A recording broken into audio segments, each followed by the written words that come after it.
Bonjour à tous et bienvenue dans cette vidéo où nous allons finir notre stack Mivarn, qui est d'ailleurs fini, en installant notre outil Git qui nous permet de faire du versionning.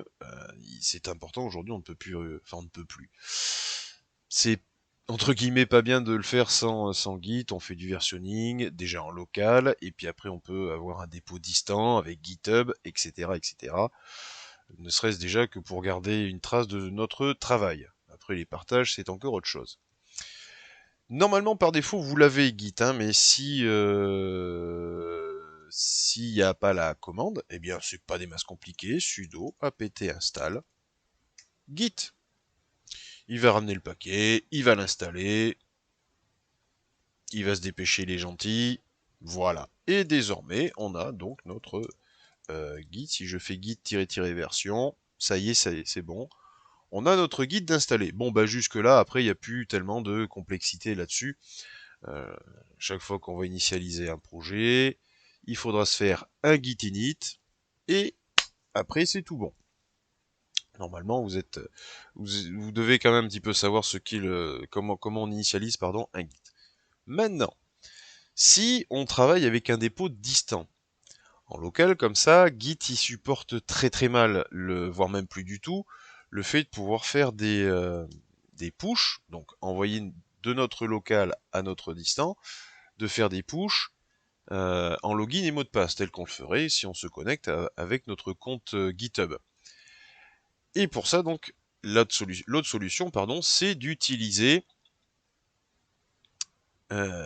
SSH, donc de générer une clé SSH sur notre système et de le faire comprendre à notre compte Git. Et on va le faire ensemble. Donc vous avez dans la documentation, pareil je vous la mettrai dans la description, vous avez dans la documentation toute la procédure pour générer une clé. Et on va le faire ensemble. Donc moi je suis sur un WSL, donc c'est un Linux, je sélectionne Linux, et je vais simplement générer une clé avec hop, comme ceci, voilà. Donc je vais utiliser l'outil SSH Keygen avec l'algorithme ED25519, c'est un algorithme de cryptage. Par contre ici, bah, je vais mettre l'adresse email de mon compte GitHub. Hop. Bah oui, vous pensiez pas l'avoir en clair quand même, cette adresse mail. C'est mon adresse perso.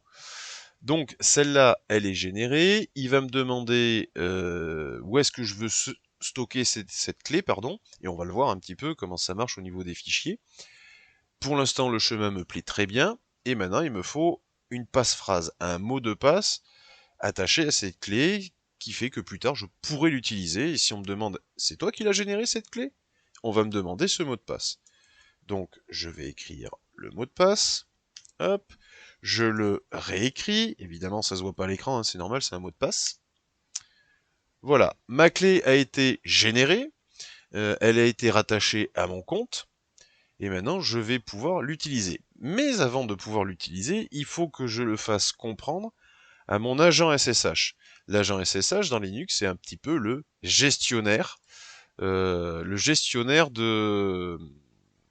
des clés qui sont sur notre système. Alors pareil, il suffit de descendre un petit peu, on va ajouter cette clé à notre agent SSH, mais avant tout, et c'est pas bête, on nous demande de voir si l'agent SSH fonctionne. Je copie la commande, je lui demande, oui, l'agent SSH fonctionne, il a un PID, un processus ID, il est en train de fonctionner. Donc je vais pouvoir le faire. Alors tiens, d'ailleurs, on va aller regarder dans nos fichiers, ls-al, est-ce que j'ai tout ce qu'il faut? Oui, tout se stocke dans le point .ssh.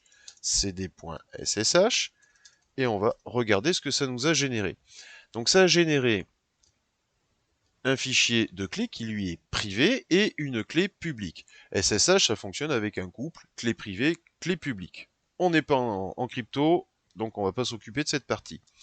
Ce que contient le fichier public, c'est exactement ce qu'il va falloir que j'utilise pour, euh, pour mettre dans mon compte GitHub. Hop, la procédure est ici, ajouter une nouvelle clé SSH. Bon, il est un peu galère parce que il nous oblige à remonter un petit peu. Hop, ici on a les commandes. D'ailleurs, je pourrais zoomer un petit peu. Voilà. Il nous demande d'afficher ce bazar. Mais ça tombe bien, c'est exactement ce que j'ai. Hop. Donc, je reviens à mon dossier utilisateur. Je copie la commande. Et j'ai ma clé qui est ici. En SSH, ED, donc il suffit que je copie ce que j'ai là. Hop. Je vais dans mon profil. Donc ça c'est mon profil utilisateur. Je me rends dans SSH et GPG Key. Donc après, hein, il nous dit simplement comment faire. Hein. C'est toujours pareil. On va dans votre profil, Settings. Dans Settings, on clique sur Ajouter une nouvelle clé SSH. Banco. Il suffit d'y aller, d'ajouter notre clé, de la nommer. Et c'est tout bon. Donc, hop, pardon, pas ici, je vais dans mon compte. J'ai déjà des clés parce que bah, j'ai d'autres systèmes. Je rajoute cette clé. Voilà. Je la nomme. Donc, on va faire pour les vidéos. Comme ça, je le sais.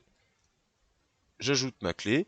Et à partir de ce moment-là, vous voyez, elle est ici. À partir de ce moment-là, je peux créer un dépôt distant, m'y connecter, faire un petit push. Tout va bien. D'ailleurs, on va se le faire. Hop. Alors, je vais faire New Repository, que je vais mettre sur faisons le point. Je vais faire test. Je la mets en privé, j'en ai pas besoin. Jamais je n'ajoute les read files, les gitignore et de choses sur le dépôt distant. Le dépôt distant, il est toujours vide. C'est votre dépôt local hein, qui doit vraiment travailler. Hop, on crée la chose. Impeccable. Nous, on va travailler en SSH, donc ça sera notre dépôt distant.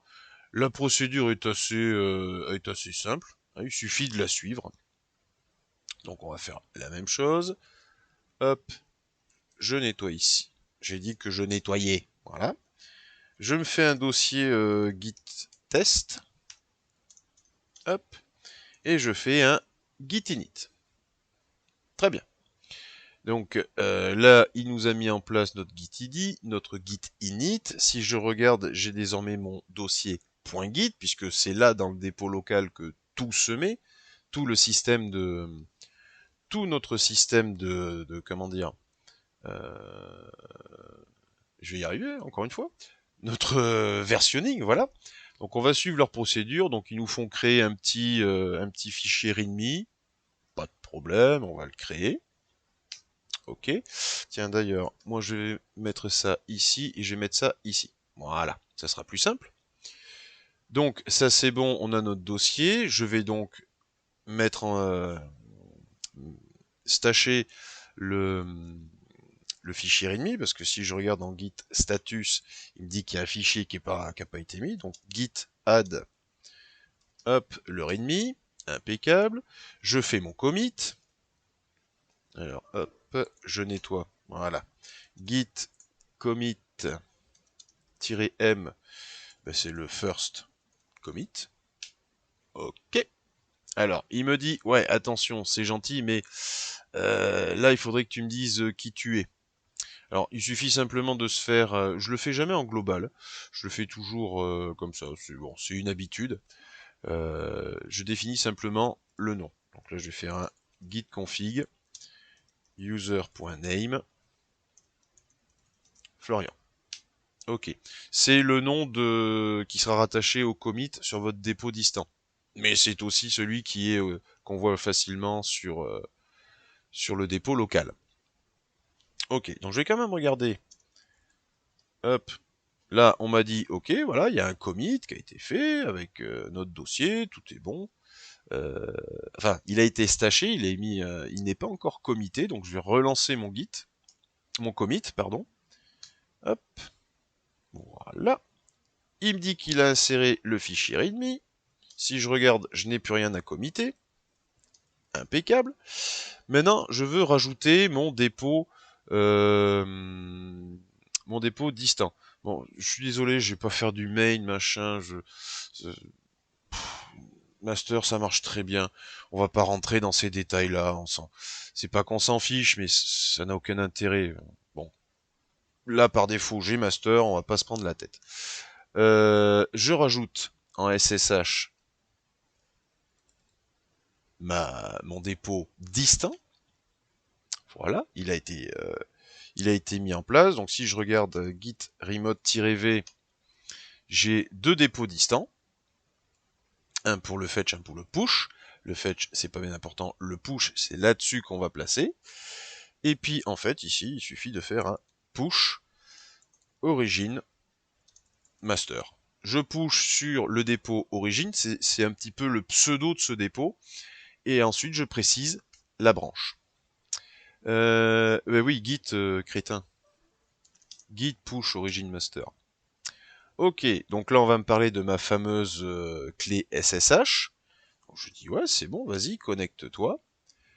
Il me dit, l'hôte GitHub avec tel IP n'est pas inconnu. Donc, il va être ajouté dans les serveurs connus. Vu que je vais utiliser ma clé SSH que j'ai générée pour la première fois, il va quand même me demander le mot de passe. On sait jamais, sécurité. Et ça y est, maintenant, ma branche master a été synchronisée avec la master qui est à distance. Si je reclique maintenant sur code, on voit bien mon dépôt, j'ai ma branche master ici. Et ça s'est mis en place. On voit que c'est Florian qui a fait le commit. Tout va bien. On est bon. Et à partir de maintenant, on peut faire n'importe quelle modif. On n'aura plus besoin de rentrer la passphrase, le mot de passe.